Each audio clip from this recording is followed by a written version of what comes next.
Salut les petits potes, on se retrouve aujourd'hui pour une compilation de threads horror. Je vous ai demandé dans la communauté YouTube ou sur Instagram si vous vouliez attendre le retour des vidéos normales qui sera jeudi. D'ailleurs, il y aura du lourd qui arrive. Je voulais savoir si vous vouliez une compilation pour attendre ou pas, et puis apparemment c'est oui au vu des résultats. Du coup, je vais vous laisser avec cette petite compilation et j'espère que vous allez kiffer. Alors, l'histoire est un peu différente et va se passer en deux étapes et tu vas vite comprendre pourquoi. Je peux pas te dire sinon je spoil. Du coup, cette histoire va concerner Todd, un Américain, un petit peu comme d'hab. Todd travaillait auparavant comme couvreur et un matin, sa vie a pris un tournant radical. En haut du toit, il a perdu pied et s'est effondré au sol. Malheureusement, cet événement l'a rendu paraplégique. Aux prises avec ce changement brutal, sa santé mentale s'est détériorée et a conduit Todd à abuser de substances et d'alcool pour faire face. Pendant cette période, Todd avait un meilleur ami de longue date nommé Chad. Todd et Chad se connaissaient depuis environ plus de 20 ans avant l'incident. Personne ne savait ce qui allait arriver et ne s'attendait pas non plus à ce que cela se produise de manière aussi brutale. Tard dans la soirée du 24 octobre 2020, Todd a invité le cousin de sa petite amie, Justin, à sortir avec eux. Justin a accepté et s'est arrêté au magasin du quartier pour acheter du soda pour Todd. Vers 1h du matin, le 25 octobre, Justin arrive pour accompagner Todd, son cousin, Jay et Chad. Justin a mentionné que tout le monde passait un bon moment, que personne ne s'était disputé et qu'en fait, il avait à peine interagi ou vu Chad de toute la nuit. Il a déclaré que la seule fois où il a vu Chad, c'est lorsqu'elle allait occasionnellement faire ses besoins dans la salle de bain. Le petit matin est arrivé et Jay mentionne qu'elle doit se lever tôt pour travailler et insiste sur le fait qu'elle va s'allonger. Justin accepte et à 4h du matin, il fait ses adieux à tout le monde et part. 7h du matin arrive et Jay se réveille à contre-cœur pour se préparer au travail et quitte la maison avant 7h30. Il est entre 8h et 9h lorsque Chad est déterminé à assassiner son propre meilleur ami. Après avoir trouvé un pied de biche et un tuyau métallique, il prend le tuyau métallique et le balance contre le côté de la tête de Todd. Todd tombe en avant sur le sol tandis que Chad continue de balancer le tuyau encore et encore. Le sang commence à couler, éclaboussant les murs et les meubles. Il a frappé Todd si fort qu'il s'est créé des plaies sur ses propres mains. Découvert plus tard lors de l'examen médical, il a montré que Todd avait des blessures défensives sur tous les bras. Il a fait de son mieux pour s'éloigner de Chad, ce qui a même entraîné des marques de griffes gravées sur le sol là où il a essayé de ramper. Alors que Todd gisait immobile sur le sol, Chad devait s'assurer que Todd ne survivrait pas. C'est alors qu'il a attrapé un sac en plastique et l'a attaché autour de la tête de Todd, l'étouffant pour s'assurer que le travail était terminé. Chad se tenait devant Todd couvert du sang de son meilleur ami et cela ne l'a pas dissuadé. Il savait qu'il devait se débarrasser des preuves et la panique s'est installée. Pour une raison inconnue, Chad a pensé que déshabiller Todd serait une brillante idée. Il a dépouillé Todd et ne lui a rien laissé, laissant son cadavre mutilé, exposé. Chad s'est précipité dans la buanderie, a jeté les vêtements dans la sécheuse, quittant à nouveau la buanderie, éliminant rapidement toutes les alarmes incendie en vue. Il en a poussé une sous un canapé, une autre sous une pile de vêtements et a utilisé un maillet en caoutchouc pour en briser quelques-unes. Toutes les alarmes incendie étant détruites ou égarées, il s'est dirigé rapidement vers la salle de bain. Il a enlevé la chaise de douche de Todd, il s'est déshabillé et a commencé à se laver. Après s'être nettoyé autant qu'il le pouvait, il a cherché des vêtements propres le plus proche possible. Le truc c'est que Todd c'était pas un petit homme, c'était un homme qui portait environ du 5XL et Chad portait du M.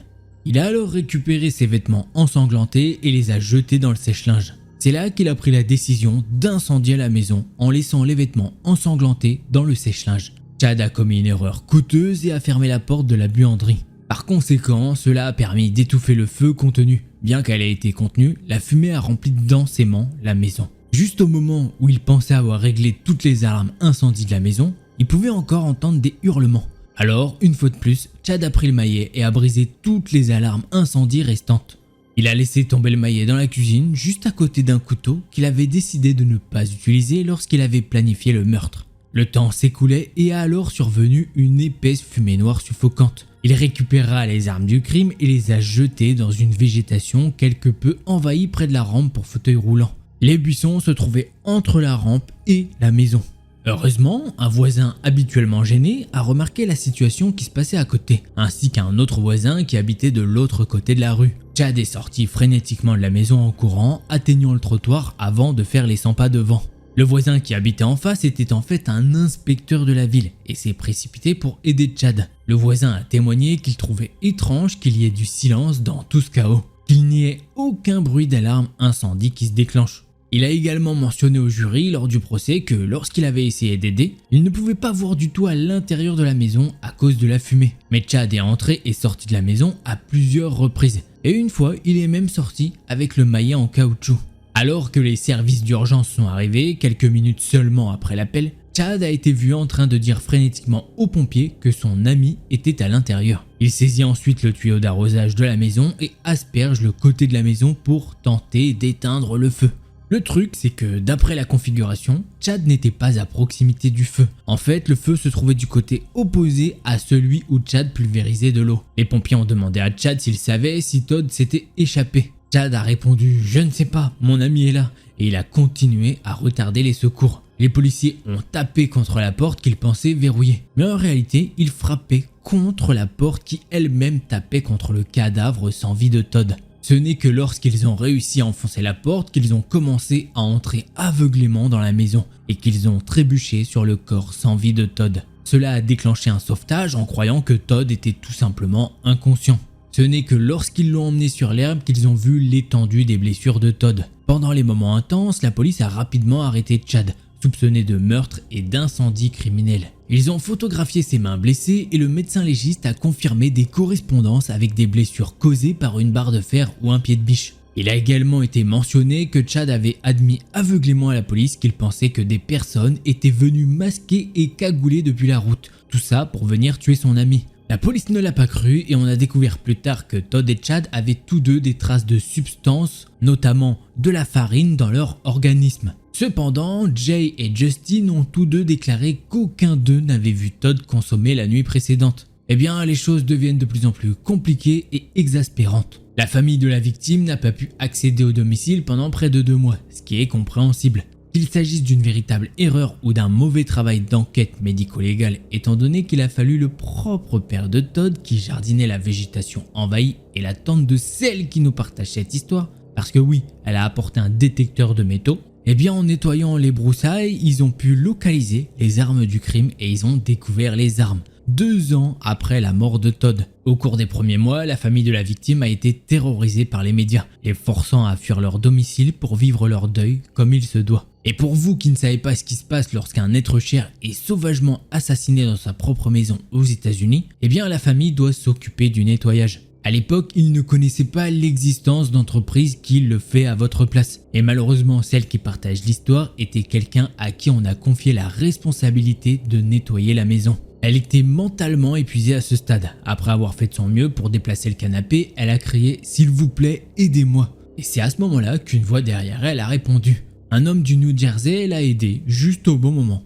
Il était juste en train de passer devant la maison et l'a entendu crier. Au milieu du chaos, le Covid sévissait, retardant de nombreuses dates d'audience et l'équipe de Chad a largement contribué aussi. Son équipe demandait constamment des évaluations mentales. Mais chaque fois que Chad avait l'opportunité de passer le test, il refusait de parler, les forçant à le rejeter. Un test s'est transformé en 2 et 2 en 3. Après 3 ans, le juge a finalement rejeté sa demande de test privé. Finalement, une date de procès a été fixée. Celle qui partage l'histoire a presque dû traverser seule toutes les preuves. Sa grand-mère ne supportait pas de voir cette scène horrible. Et son grand-père et sa tante ont tous deux été appelés comme témoins. Alors elle s'est assise dans cette salle d'audience en silence et attendait le verdict. Chad n'a montré aucun remords dans ses actes, se contentant de jeter un bref coup d'œil à celle qui partage cette histoire. Mais à chaque fois, il a rencontré un visage dégoûté. L'épreuve était si horrible qu'une jurée a demandé à être retirée de la barre parce qu'elle ne pouvait tout simplement plus le supporter mentalement. À chaque fois, l'équipe de défense évoquait la toxicomanie de Todd,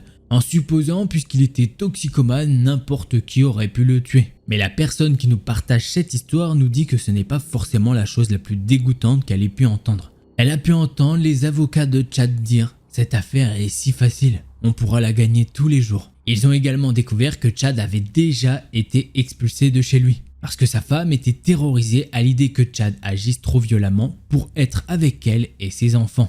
C'est à ce moment-là que Todd a appelé sa famille pour lui annoncer qu'il laisserait Chad rester chez lui pendant un petit moment.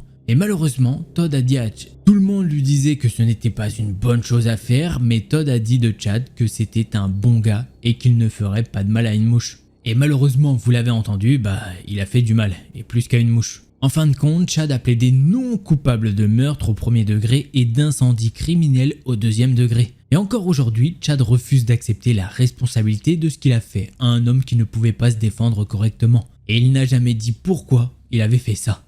Et voilà, c'est comme ça que se termine ce thread d'horreur / true crime, puisque c'est une vraie affaire. Enfin, j'ai pas eu de preuves concrètes, on m'a pas donné les preuves concrètes, mais au vu du déroulé, franchement, j'ai l'impression que c'est vrai quand même. Alors ceux qui me disent que des fois les histoires sont un peu trop soft, là je pense que vous avez ce qu'il faut, Clairement on n'est pas sur du soft. La conclusion, je vais pas en faire beaucoup parce que, qu'est-ce que tu veux que je te dise? Si t'as écouté l'histoire, tu sais très bien qu'elle est horrible, donc voilà. On va passer à la seconde histoire.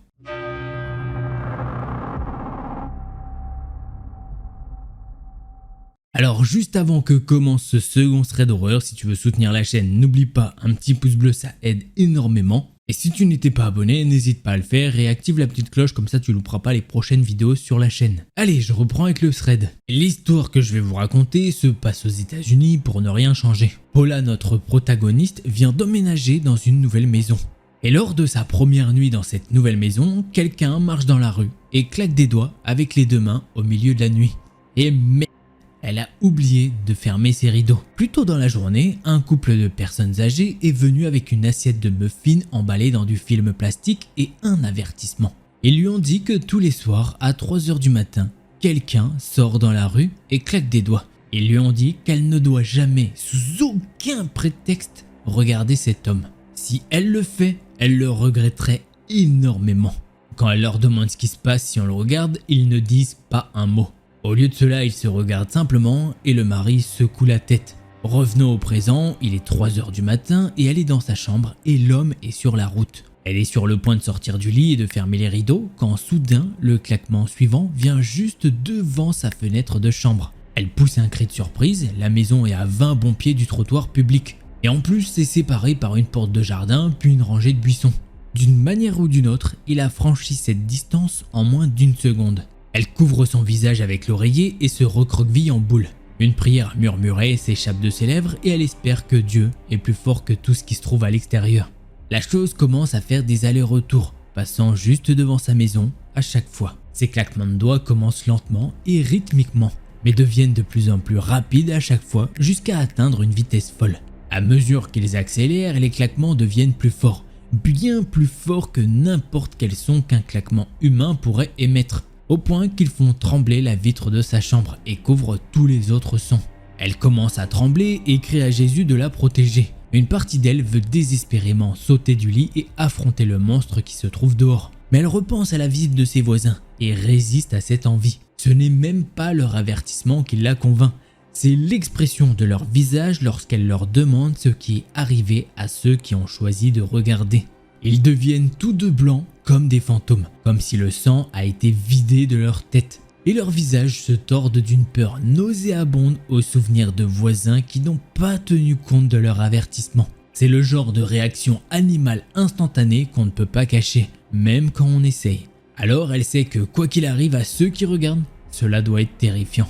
Malgré cela, il est difficile de rester allongé sans défense dans le lit alors que les claquements deviennent si forts qu'elle pense que ses tympans vont éclater. Elle essaye de coincer les coins de son oreiller dans ses oreilles, mais cela ne fait rien pour calmer le rugissement incessant. Puis enfin, il y a un silence. Le bruit s'arrête si soudainement qu'il en est presque surprenant. De l'extérieur, une voix grave et reptilienne dit, non pas dans un murmure mais d'un ton bas et calme, « Bonne nuit ». Des pas s'éloignent de la fenêtre et remontent la route dans la direction d'où ils viennent. Ce n'est que lorsque les pas se calment qu'elle remarque le bruit de quelqu'un qui pleure. Au bout d'un moment, elle réalise que c'est elle. Elle pleure, non, elle sanglote de façon incontrôlable. L'expérience est absolument terrible et effrayante d'une manière qu'elle ne peut pas exprimer avec des mots. Le pire, c'est que plus les claquements sont forts, plus elle a envie de regarder qui les fait.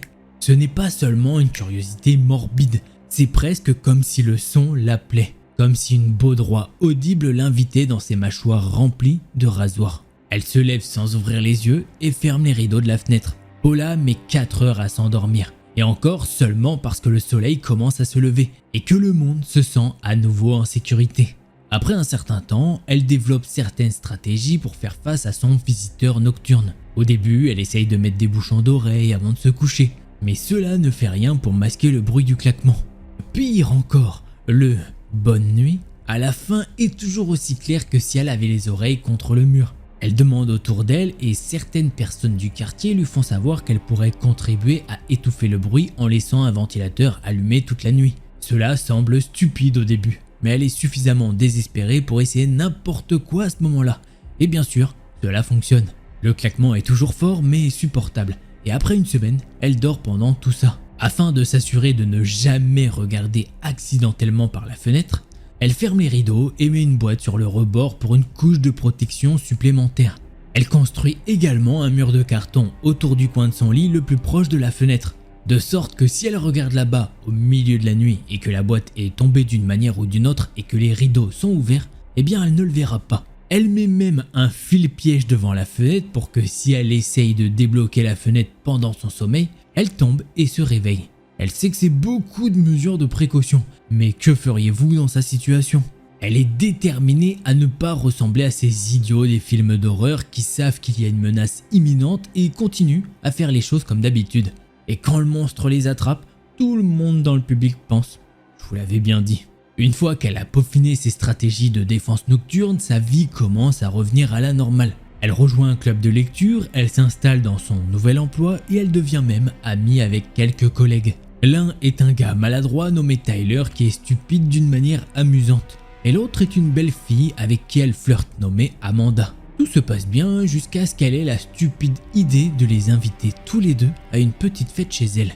Ils commencent avec des jeux de société, de la pizza et de la bière, puis encore de la bière, puis de la pizza et enfin encore de la bière. À un moment donné, Tyler se lève pour aller pisser, comme il le dit. Et Paula saisit l'opportunité de capitaliser sur le courage liquide qu'elle a dans son système et de faire un pas vers Amanda. Elle est en train de s'y préparer quand Tyler crie « C'est quoi ce truc dans ta chambre ?» Paula se fige. Elle est restée si longtemps sans se réveiller à 3 h du matin qu'elle a à moitié oublié la chose qui rôde dans le quartier. Elle regarde sa montre, il est 2 h 55. Oh merde, elle a laissé le temps lui échapper. Elle se lève et court dans sa chambre et Amanda la suit. « N'y touche pas, éloigne-toi de la fenêtre !» Elle crie à Tyler qui retire la boîte sur le rebord de la fenêtre. Tyler et Amanda regardent Paula, la bouche grande ouverte, et Paula sait qu'elle doit s'expliquer.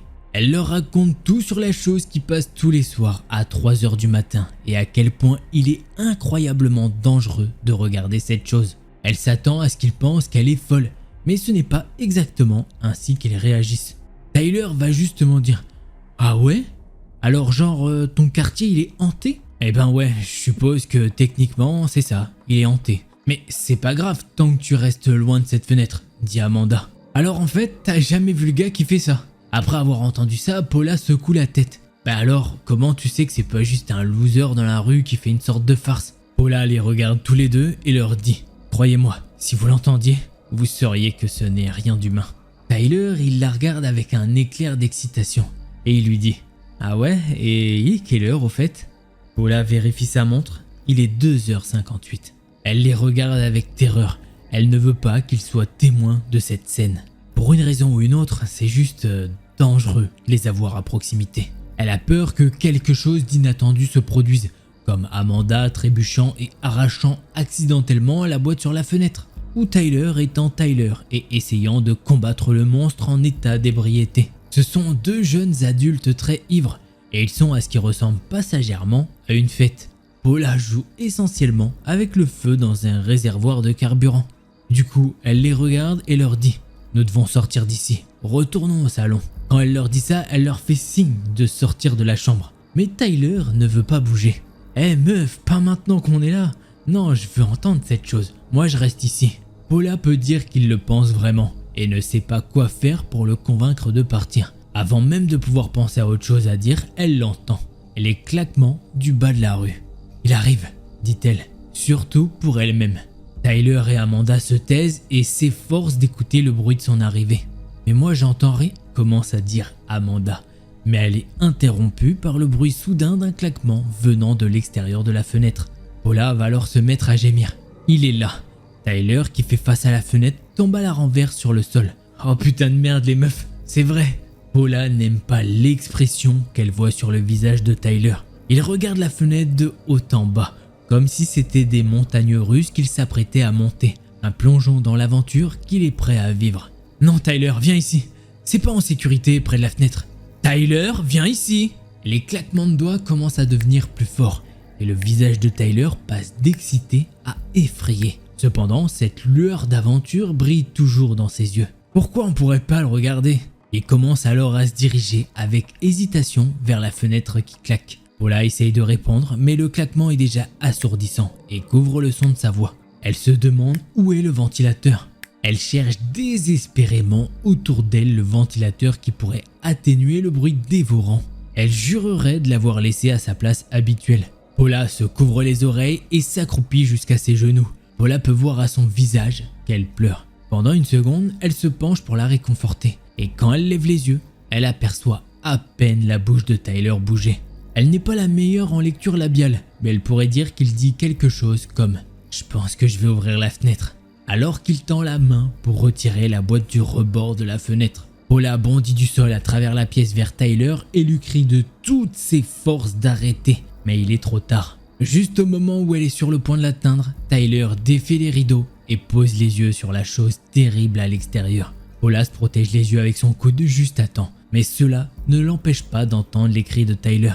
Dès que Tyler ouvre les rideaux, les claquements cessent. La chose à l'extérieur de la fenêtre pousse un profond gémissement animal de plaisir. Puis tout ce qu'ils peuvent entendre est un gémissement mortifiant et à glacer le sang. Cela vient de Tyler et cela ressemble à un mélange entre un terrible cri humain et le cri d'un cochon en train d'être abattu.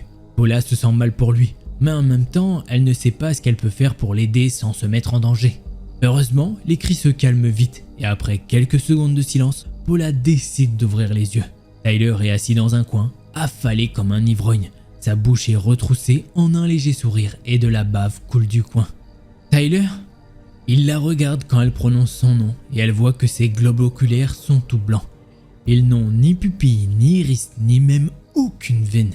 Ils sont tout simplement d'un blanc pur, comme deux billes blanches coincées dans son crâne. Il sourit alors plus largement. Tyler? Est-ce que tu vas bien? Ouais, je vais bien. J'ai regardé l'observateur et il m'a aidé à vraiment voir. Il fait alors un pas vers eux et enchaîne en disant « Je pense que vous devriez regarder toutes les deux. Je vous promets que vous ne le regretterez pas. » Il fait un autre pas en avant et tend la main dans leur direction. « Allez, jetez juste un coup d'œil rapide. Je ne le dirai à personne. » À ce moment, un bruit sourd sort de la fenêtre. Tyler continue de parler et de tituber vers elle. Paula tend un bras protecteur devant Amanda, dans une faible tentative de la protéger de l'horreur qui est entrée dans le corps de leur amie. « Allez, vous devriez jeter un œil. C'est pas si mal. Ce n'est pas comme ce qu'ils vous ont dit. » Là, il y a un autre bruit sourd contre la fenêtre. On dirait que quelque chose martèle la vitre. Et je vous le promets les filles, je mentirai pas à mes amis. Est-ce que vraiment j'ai l'air d'être blessé? Paula veut répondre qu'il a l'air blessé, mais elle sait que cela ne fera pas grand-chose. Il y a quelque chose qui ne va vraiment pas chez lui. Regarder par la fenêtre l'a changé. Tyler, qu'est-ce que ce truc fait? Qui ça? Cette chose dehors? Oh, il se cogne la tête contre la vitre. Et il dit que dès que quelqu'un le regarde, il est autorisé à entrer. Tandis qu'il prononce ces mots, il y a un autre bruit sourd et le verre fait un bruit de craquement. Paula se retourne pour regarder Amanda et dit les derniers mots qu'elle lui dira jamais. « Vas-y, sors maintenant !» Amanda part en courant et Paula la suit de près. Derrière elle, elles entendent Tyler crier, cette fois avec sa voix normale. Comme si le vrai Tyler s'était frayé un chemin pour sortir de la prison qu'était son esprit. « Attendez-moi, emmenez-moi avec vous, je vois plus rien !» Paula fait une pause et faillit faire demi-tour. Mais c'est à ce moment-là que la fenêtre se brise. Et elle sait que revenir pour lui signifie une fin certaine pour eux deux. C'est dur de laisser son ami derrière elle comme ça, mais elle se dit qu'elle ne peut rien faire. Cela aurait été comme si une personne qui se noyait essayait d'en sauver une autre. Alors elle met les gaz et décolle. Au moment où elle franchit la porte d'entrée, Amanda est déjà hors de vue. Sa voiture n'est pas dans l'allée, donc elle suppose qu'elle s'est mise en sécurité. La voiture de Paula est dans le garage et les clés sont dans sa chambre. Alors, elle s'enfuit à pied. De nouveaux cris et des bruits de chair déchirée résonnent dans la nuit alors qu'elle traverse la pelouse et dévale le trottoir. Il y a tellement d'adrénaline dans le corps de Paula que courir n'est pas difficile, même si elle est gravement en mauvaise forme.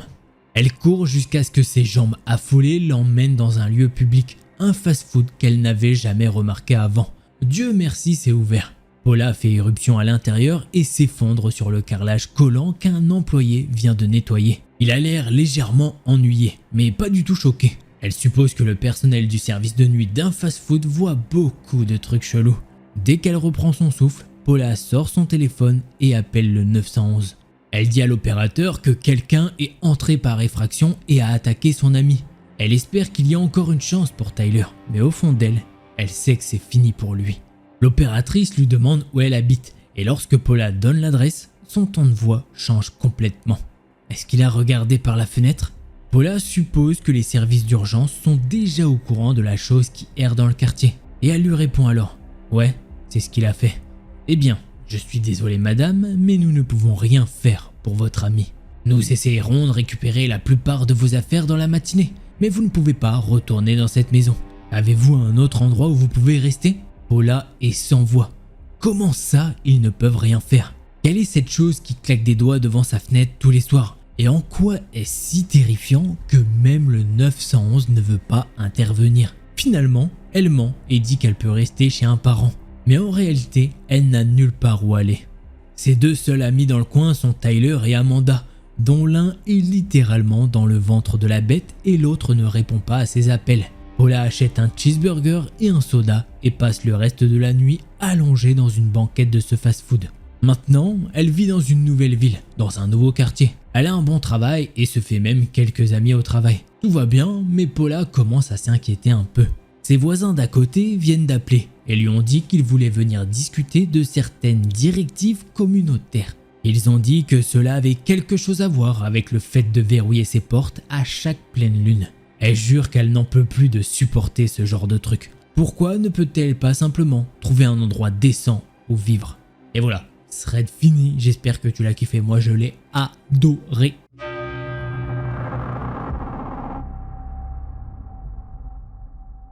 Ah, le monde virtuel, on se sent un peu en sécurité, on donne un petit peu trop confiance aux gens, on se sent invulnérable. Mais quand le piège du monde virtuel vient se mêler à la réalité, on tombe parfois de très haut. Et c'est ce qui va arriver dans notre histoire. Tout d'abord, laissez-moi vous parler un petit peu de Fanny. C'est une jeune femme de 22 ans qui adore jouer à des jeux MMO obscurs et un petit peu oubliés. Elle aime beaucoup internet et discuter avec des personnes aléatoires qu'elle rencontre. Mais à un moment, elle se dit qu'il y a un danger. En raison des événements qui vont se passer, tous les noms d'utilisateurs sont anonymes pour l'histoire car elle ne veut pas empirer les choses. Elle a également dû supprimer les adresses mail parce que les personnes qui ont commencé à lui envoyer des choses ont reçu des réponses très bizarres en retour. Tout commence sur un site où les gens peuvent discuter et parler d'un jeu appelé Meridian 59. Fanny est dans l'une des discussions lorsqu'une personne qui s'appelle YouFall s'est joint à la conversation. Cela commence gentiment et amicalement, ils déclarent qu'ils ont déjà joué ensemble dans le projet Gordon et qu'il a été agréablement surpris de le voir dans ce chat-là. Même si elle ne se souvient pas de son nom, elle se dit que peut-être elle a déjà joué avec lui quand il y avait beaucoup de monde. Mais elle apprécie parler avec lui, donc à un moment dans la conversation, elle lui donne son tag Discord. Et ils se sont quittés sur ça. Il a juste ajouté pour que bientôt ils puissent jouer ensemble. Le lendemain matin, elle a une demande d'amis sur son Discord. Elle voit que son nom Discord est le même que celui dans le chat d'hier soir. Elle l'ajoute et après lui avoir envoyé un emote, il se met en connecté directement. Son premier message dit hello. Elle a donc répondu hello et ils ont commencé une conversation. Après 15 minutes de conversation polie, elle lui demande curieusement d'où vient son pseudo. Il ne lui répond pas pendant 1 minute mais finalement il lui dit que c'est un anagramme pour quelque chose d'amusant.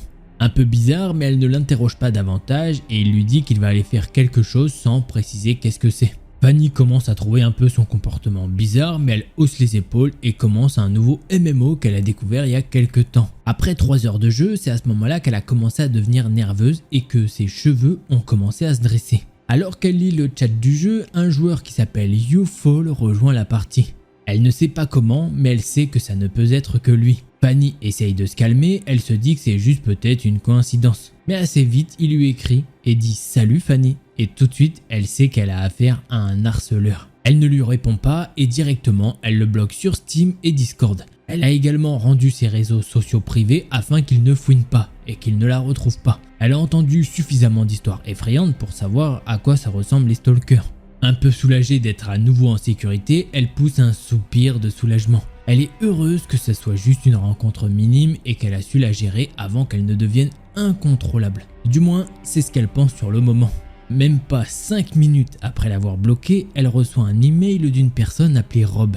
Et cet email ne contient que 6 mots, mais c'est suffisant pour lui faire très peur. Tu as fait une grosse erreur. Clairement, son sang se glace en lisant ce mail. Elle ne sait pas comment ce mec a pu obtenir son email, car sur tous les sites, elle utilise des emails poubelles. Elle ne sait vraiment pas comment elle peut gérer ça maintenant. Aucune histoire qu'elle a entendue ne l'a préparée à ça et ce qu'elle va vivre par la suite. Elle a très peur que ce type fasse quelque chose de très mauvais envers elle. Elle lui répond par email et lui dit qu'elle l'a bloqué pour une raison et qu'il lui fait vraiment peur. Elle lui déclare qu'elle va aller voir la police s'il continue comme ça. Fanny procède ensuite à la création d'un nouveau compte mail principal et change son email, puisqu'elle veut vraiment se débarrasser de ce type le plus vite possible. Pendant quelques jours, rien de nouveau ne se produit. Il semble qu'il n'arrive pas à la retrouver et elle prie pour qu'il ne dérange pas une autre personne. Après l'université, elle rentre chez elle et démarre son ordinateur pour être accueillie par un nouvel email. Bien sûr sur sa nouvelle adresse email qu'il n'est pas censé connaître.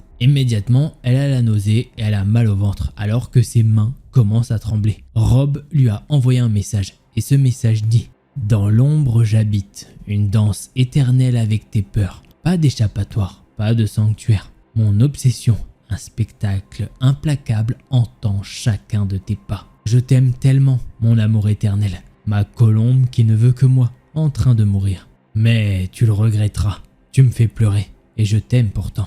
Alors je te suis. » Maintenant, elle est en pleine panique. Elle a directement pris la décision d'aller à la police. Elle leur montre toutes les preuves en leur demandant de l'aide. Et ils lui disent qu'ils ne peuvent rien faire à part qu'elle peut déposer plainte contre un inconnu. Ils lui ont alors dit de modifier à nouveau ses comptes et de s'assurer qu'elle reste en sécurité le plus possible. Quand elle rentre chez elle, elle pleure toutes les larmes de son corps. Elle n'a jamais demandé ça et elle a tellement peur que quelqu'un lui fasse du mal. Toujours en larmes, elle décide d'appeler son père qui est à ce moment-là en voyage d'affaires. Elle veut entendre sa voix et se sentir de nouveau en sécurité. Il n'a pas décroché au début, mais après le 3e appel, il finit par décrocher et elle lui dit tout. Après ne pas l'avoir entendu répondre ou faire de bruit, elle se tait. L'autre partie de la ligne est également silencieuse. Seulement une légère respiration de l'autre côté. Elle recommence à pleurer et murmure « Papa ?» Mais quand elle pose cette question, la ligne de l'autre côté a mis fin à l'appel. Elle reste là pendant quelques minutes à regarder le téléphone, ne sachant pas quoi faire du tout.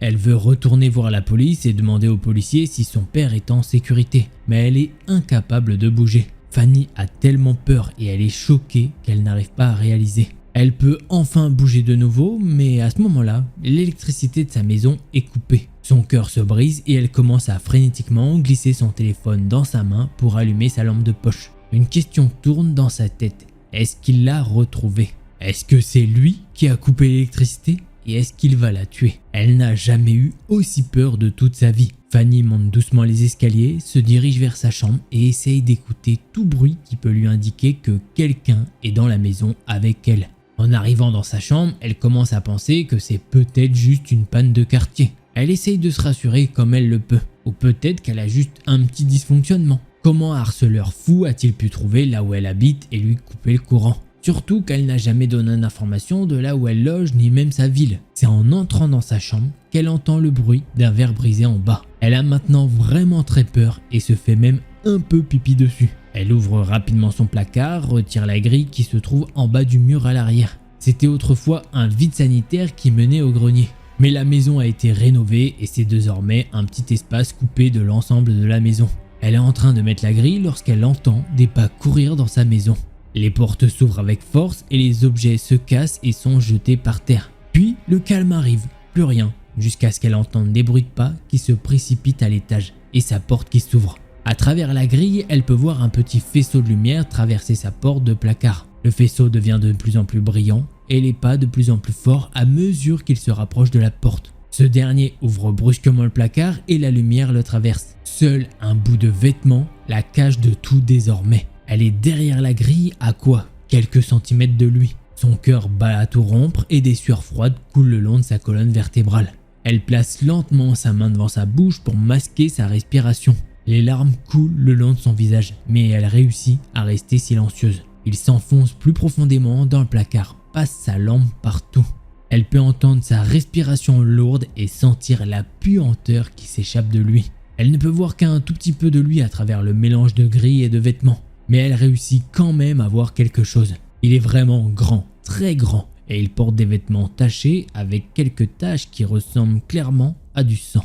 Dans sa main gauche, il tient une lampe de poche et dans sa main droite qui tremble se trouve un gros couteau de cuisine à l'aspect émoussé. Il se tient maintenant pratiquement à côté de la grille. Seuls les vêtements sur le cintre masquent la moitié supérieure. Fanny compte les secondes avant qu'il ne la trouve lorsqu'il pousse un cri à vous glacer le sang. Et il sort en courant de son placard et il ferme les portes derrière lui. Il commence à courir frénétiquement dans la maison en criant. Il crie « Fanny, je t'aime, laisse-moi prendre soin de toi, oh ma colombe !» Il est resté dans la maison à faire ça pendant plus d'1 heure, plus de 2 heures, plus de 3 heures, jusqu'à atteindre 4 heures. Tout ça avant d'abandonner.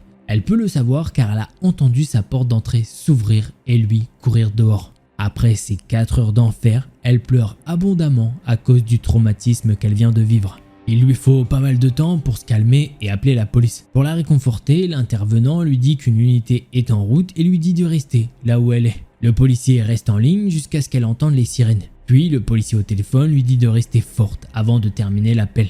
Quand elle entend que les sirènes se rapprochent, elle commence à ouvrir la grille et à sortir de son espace sûr. Elle ne peut pas encore croire qu'elle est en vie. Et elle remercie Dieu lorsque les portes de son placard se sont ouvertes et qu'un homme s'est précipité sur elle. Il l'attrape à la gorge et la plaque contre le mur. Elle peut sentir son sang se couper à la tête à cause de la poigne autour de son cou. Et l'obscurité approche. Elle peut voir ses yeux sombres la regarder. Et il lui montre ses dents jaunes, pourries dans un sourire vraiment méchant. Elle peut alors l'entendre susurrer « Je t'ai attrapé, ma colombe ». Après ça, un objet contondant lui traverse les côtes et c'est le noir total. À son réveil, elle peut voir des policiers et son père qui est assis à côté d'elle. Elle essaye de parler mais n'y arrive pas. Elle panique un peu et essaye de se redresser. Elle a très mal au niveau du ventre. Elle peut voir au moins 3 grandes bandes au niveau de son ventre. Son père la rassure et lui dit que maintenant elle est en sécurité et que tout va bien. Elle essaye de parler mais n'y arrive pas. Ils lui disent que certaines de ses cordes vocales sont écrasées et qu'elle ne peut pour le moment pas parler. Elle commence à pleurer et se rallonge. Entre-temps, son père a appelé les médecins et pendant que les médecins arrivent, il parle dans une pièce à part avec les policiers. Elle peut juste voir qu'il hoche la tête et que ça a l'air d'être une très longue discussion. Faisons un petit bond dans le temps et Fanny a enfin pu sortir de l'hôpital. Elle a bien des points de suture au niveau du ventre et a 3 grosses cicatrices. Elle arrive à parler un petit peu mais ça lui fait vite mal et elle s'épuise. Quand elle est de retour chez elle, son père doit lui parler. Il lui a dit que, en gros, son agresseur n'a pas été arrêté. Il lui dit qu'il s'est échappé car il a entendu les policiers entrer dans la maison. Les policiers ont réussi à le blesser quand il a sauté de la maison, mais qu'il est toujours recherché depuis. Et notamment, c'était pour ça qu'il y avait des policiers tout le temps vers sa chambre d'hôpital. Après ça, son père lui donne le choix. Soit elle reste ici et il y aura des patrouilles de policiers, soit elle déménage et il déménage dans un autre état. La question ne se pose pas pour Fanny, elle veut changer d'état. Et ce mec est toujours recherché, même de nos jours. Et elle espère qu'il ne la retrouvera jamais. Elle a tout supprimé et elle a tout racheté, que ça soit les PC, téléphone, tablette, voilà, tout est neuf. Et c'est comme ça que se termine ce thread d'horreur qui est vraiment trop bien, je trouve. Enfin, pas pour la fille, hein, clairement. À vous raconter, oui, après pour la fille, non. Faites gaffe, et c'est là qu'on dirait ouais les gars, attention, faut utiliser tel VPN. Je suis pas sponsor, donc je ferai pas de sponsor. Allez, on passe au prochain thread d'horreur.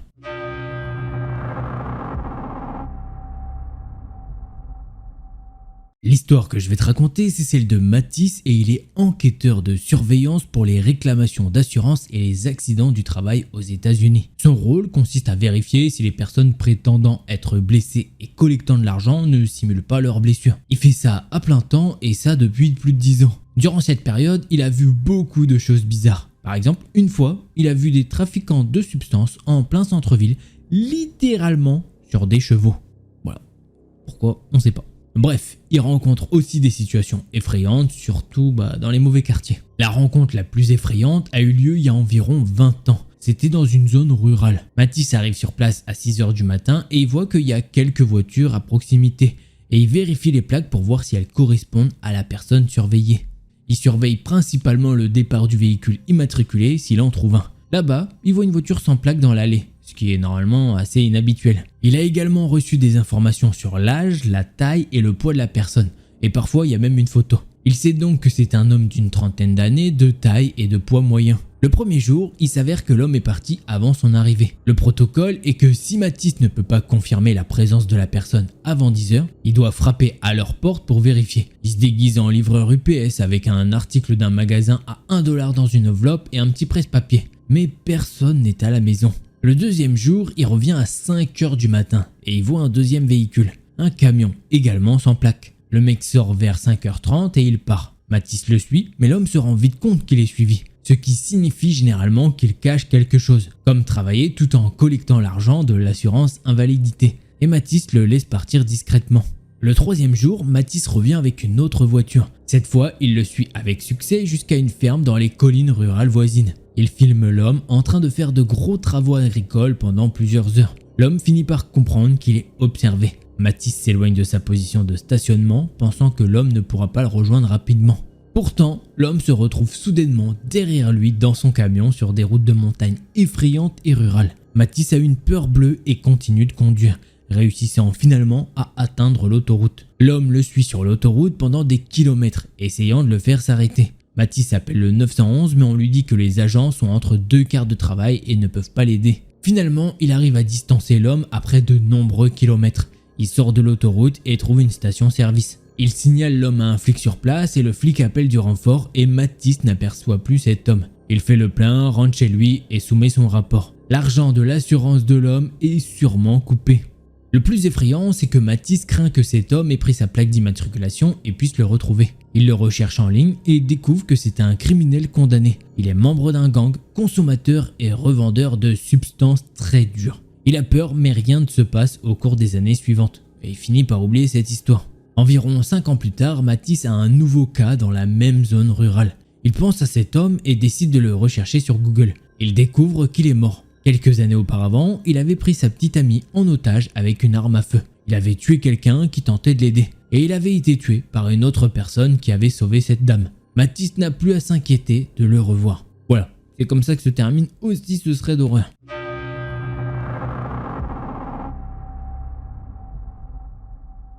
Alors juste avant que commence ce thread d'horreur, n'hésite pas si tu ne l'avais pas fait à mettre un petit pouce bleu et un abonnement, ça me fera très plaisir. Voilà, ça soutient tout le travail et ça vous coûte rien. Allez, on reprend directement avec l'histoire. Elena raconte cette histoire en 2 parties. La première remontant à 6 ans lorsqu'elle avait 13 ans. L'autre partie c'était il y a 4 ans, donc quand elle avait 15 ans. Elle habite dans une ville qui n'est pas très grande mais c'est pas un village pour autant. Mais tout le monde agit un peu comme tel. Dans le sens où tout le monde connaît tout le monde, alors tout le monde se dit bonjour tout le temps. Elena habite dans une maison avec son frère et ses parents et son chat. C'est une maison tout ce qu'il y a de plus normal. Il y a juste une particularité. Ils ont une grande allée de garage et au bout de cette allée de garage, il y a un escalier qui mène à leur terrasse qui est à l'arrière de leur maison.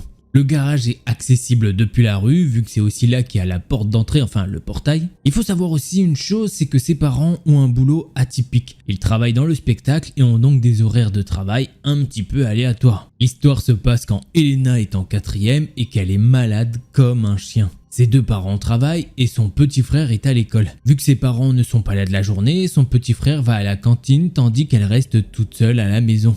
À midi, ses amis lui font la surprise de venir sonner chez elle pour lui donner ses devoirs et pour lui changer un petit peu les idées. Car elle est vraiment très malade, ça fait 3 jours qu'elle est clouée au lit. Il reste là, dans l'encadrement de la porte, à discuter et à rigoler. Et à ce moment-là, il est 12h05. Autre détail important, sa maison est un peu en structure en T. C'est-à-dire que sa porte d'entrée est suivie d'un long couloir qui mène d'un côté au salon et de l'autre côté à la cuisine. Cette cuisine a une porte vitrée qui donne accès à la terrasse. Elle s'assoit donc dans sa cuisine après que ses amis soient venus pour manger un petit peu. Mais elle s'assoit dos à la baie vitrée parce que c'est plus instinctif et que la table est mise dans un sens où ils ont le dos à la terrasse. Elle mange donc des petits trucs et Elena entend comme un raclement ou des griffes sur le mur de sa maison. Elle se dit à ce moment-là que c'est son chat qui doit vouloir rentrer car il était dehors. Donc elle va ouvrir la porte de devant. Et comme elle nous l'a déjà dit un petit peu plus haut, tout le monde se connaît dans sa ville. Donc elle laisse la porte ouverte à peu près 5-10 minutes et elle retourne s'asseoir dans la cuisine. À ce moment-là, il doit être 12h20. Elle retourne à la porte d'entrée pour la fermer, car son chat a sûrement fini par rentrer. Mais au moment où elle ferme la porte, elle entend les grelots du collier de celui-ci qui vient de l'étage. Elena ferme la porte, va vérifier si son chat dort bien sur le lit de ses parents.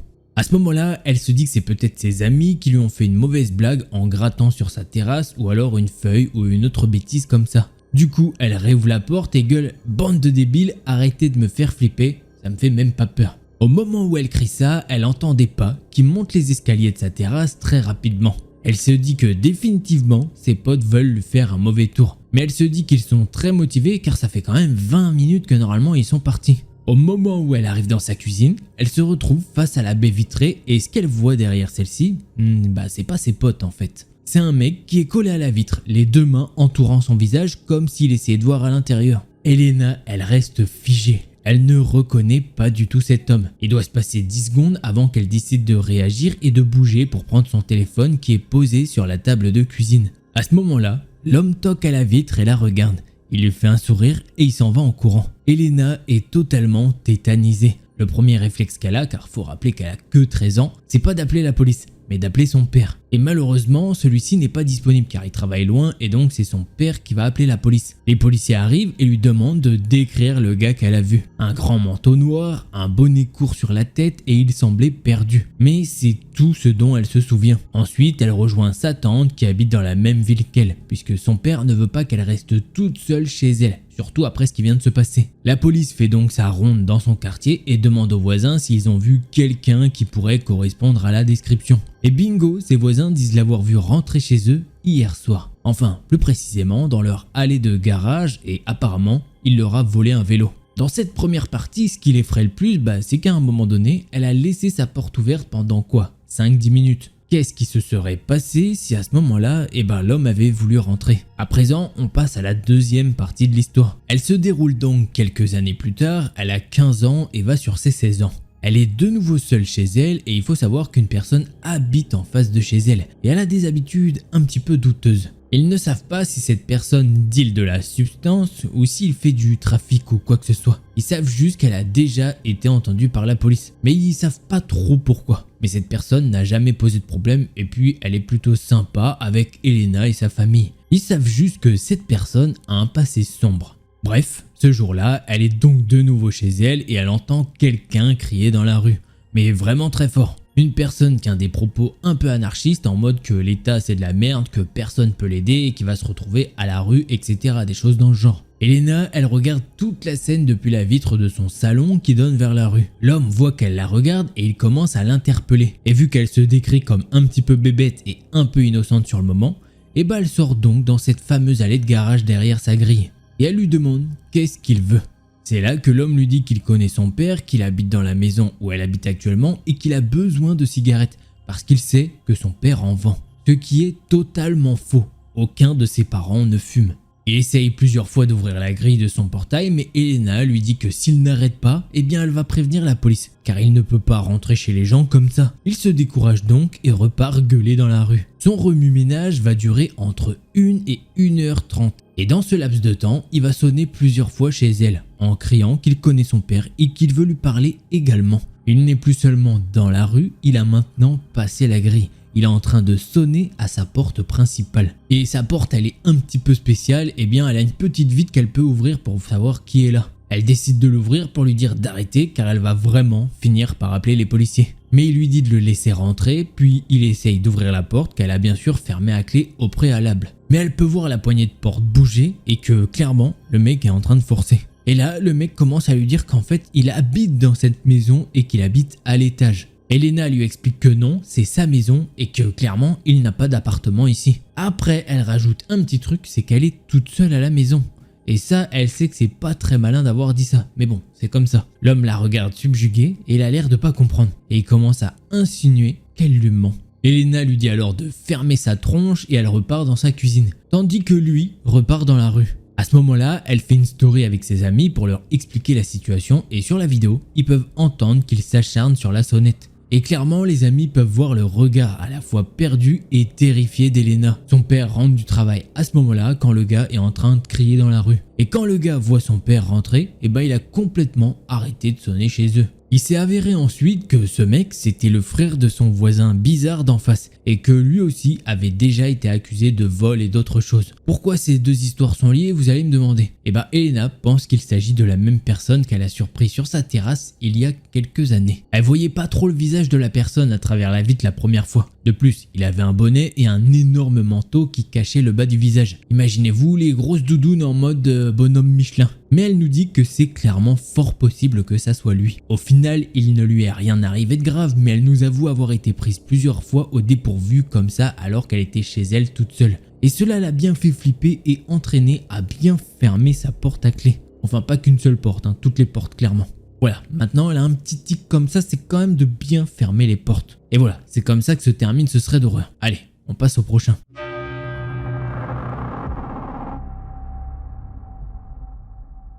Lily ne sait pas dans quelle mesure cela peut être expliqué ou non. Surtout que cela s'est produit il y a quelques mois et ne s'est plus produit depuis. C'est justement quand elle y pense, ça la fait encore flipper. Pour situer le contexte, le complexe d'appartements dans lequel elle vit abrite de nombreuses familles avec de jeunes enfants. En général, ils jouent tous sur la cour de récréation tous les jours lorsqu'il fait beau et qu'ils ne sont pas à l'école. Mais même les adultes passent parfois devant sa fenêtre en se dirigeant vers la buanderie à côté de laquelle elle habite également.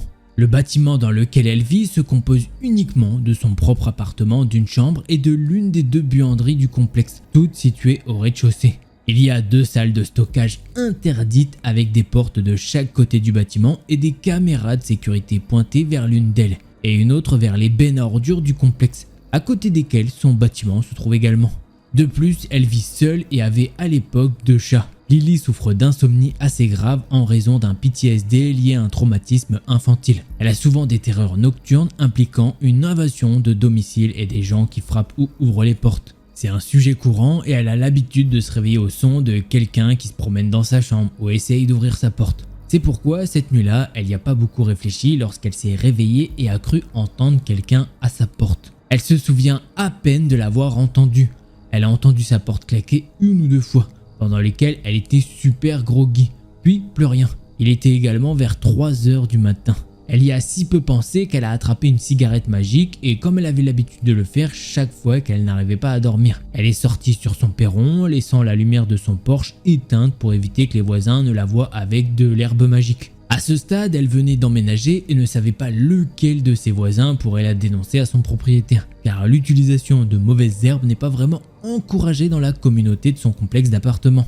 Elle a allumé sa cigarette magique et fumé quelques bouffées, mais quelque chose ne lui semblait toujours pas cool. Elle a l'habitude de se sentir surveillée. Une autre partie de son traumatisme est d'être hyper consciente. Donc encore une fois, elle n'a pas beaucoup pensé à ce sentiment à ce moment-là. Elle a juste fumé calmement dans le noir, jusqu'à ce qu'elle se sente trop pressée de le faire. Elle est ensuite retournée à l'intérieur, verrouillant les 2 serrures de sa porte comme elle le fait toujours et ne rallumant plus la lumière de son Porsche. Elle a ensuite ouvert la fenêtre juste à côté de son lit, a continué à fumer quelques bouffées, puis l'a fermée et l'a verrouillée à nouveau. Elle avait allumé sa lampe de bureau pour que son appartement ne soit pas trop éclairé, mais quelqu'un aurait certainement pu la voir de l'extérieur. Bien sûr, elle y pensait pas trop. Elle a juste mis une petite vidéo YouTube pour s'endormir et s'est allongée dans son lit. Cela ne faisait que quelques minutes avant qu'elle entende des pas juste devant sa fenêtre. Puis quelqu'un frappe brusquement à sa fenêtre. Il y a eu 3 coups, comme des coups typiques à une porte. Lily a immédiatement, sans y penser, poussé doucement son chat sur le côté. Il était allongé sur elle.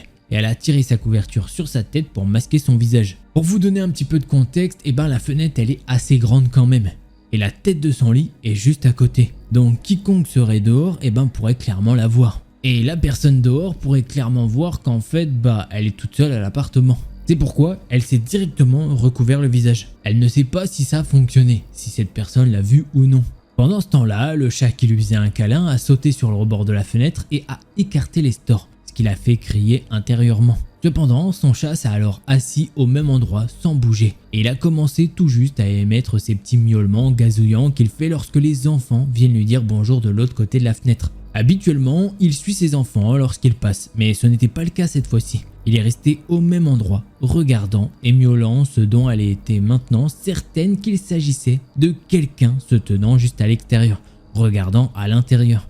Sa première pensée a été d'appeler sa mère, mais personne de qui elle est proche, y compris elle, n'habite à proximité. Néanmoins, elle a sorti sa main de sous sa couverture et a saisi son téléphone là où il se trouvait, sur son oreiller. Elle a ensuite appelé sa mère, dont la première question était de savoir si elle avait regardé dehors. Elle lui a dit absolument pas. Peut-on penser à quelque chose de plus horrible que de regarder par la fenêtre de sa chambre la nuit et de voir quelqu'un vous regarder? Quoi qu'il en soit, sa mère lui a alors demandé, comme on pouvait s'y attendre, d'appeler le 911. Lily l'a fait en donnant son adresse à l'opérateur et en lui racontant ce qui s'était exactement passé. Son chat a finalement sauté du rebord de la fenêtre et il s'est passé 30 minutes pendant lesquelles elle a appelé sa mère et essayé de se calmer dans le calme désormais inquiétant.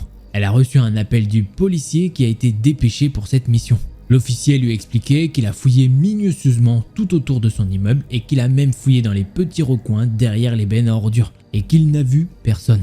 À ce moment-là, il était environ 4h30 du matin et elle se sentait quelque peu réconfortée, même si elle ne savait pas avec certitude qui était de l'autre côté de la fenêtre. Les mois se sont écoulés, comme elle l'a dit, sans trop d'incidents. La seule chose qui s'est produite, c'est que la moustiquaire de sa fenêtre, une de l'autre côté, loin de son lit, s'est détachée de sa fenêtre. Elle est également rentrée à la maison et a tourné la poignée de sa porte qui est ensuite complètement tombée de sa porte. Elle a dû réparer les deux choses elle-même puisqu'elle ne fait pas vraiment confiance aux gardiens dans son complexe. Et en plus c'est tout simplement plus facile de faire de cette façon. En ce moment son partenaire habite dans son appartement, donc elle se sent plus tranquille. Mais la chose la plus effrayante qui la hante encore, c'est le bruit des pas. C'était des pas lourds et c'était pas des pas maladroits ou traînants, comme quelqu'un qui serait confus, ivre ou clairement défoncé. Le coup sur la fenêtre non plus, c'était pas un coup discret ni hésitant, c'était définitivement destiné à attirer son attention. Et seule chose qu'elle peut conclure, c'est que c'était soit en 1, quelqu'un qui l'a vu fumer de l'herbe et qui n'aimait pas qu'elle fasse ça, en B, une personne au hasard dans la rue qui essayait juste de la faire flipper, et en 3, un possible cambrioleur qui avait essayé sa porte et l'avait ensuite vue à l'intérieur, ou alors essayé de voir si quelqu'un était à l'intérieur. Comme elle le dit, elle connaît les arts martiaux et elle a confiance en sa capacité à se défendre. Et depuis, elle a également mis des gros rideaux accrochés à ses fenêtres. Tout ça pour obscurcir la vue à l'intérieur. En tout cas, cet incident l'a vraiment fait flipper. Voilà les petits potes, cette compilation elle est maintenant finie. J'espère que vous l'avez kiffé. Donc de toute façon, si vous en êtes là dans la vidéo, c'est qu'à mon avis, vous l'avez kiffé ou que vous êtes endormi. Donc voilà,